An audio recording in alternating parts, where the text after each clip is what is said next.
Welcome to Blizzard Fire. We hope this video helps fire up your solution. You start by confirming both carriers support eSIM and that you have activation details. This prevents wasted steps. Once ready, open Settings, tap Cellular, then add Cellular Plan and scan the carrier QR code or follow the carrier app prompts. Make sure to name each line when prompted.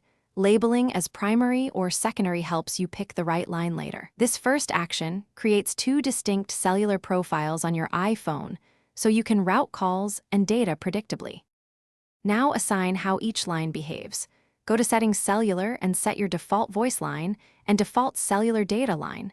This tells the phone which number to use for new outgoing calls and internet.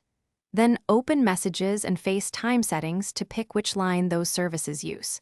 If you want automatic data switching when coverage drops, enable Allow Cellular Data Switching. Finally, save defaults for frequent callers in Contacts, so you don't have to choose a line every time you call someone. To place a call, open the phone app, pick a contact, then tap the line label at the top to choose which number to use. This gives you control for each call. Incoming calls will show which line they arrived on so you can prioritize. If something goes wrong, no service, calls failing, or messages not sending, first toggle airplane mode, then restart the phone. If that fails, remove and re-add the eSIM, or contact your carrier to confirm activation and network settings. Thanks for watching. If you found this helpful, don't forget to like and subscribe.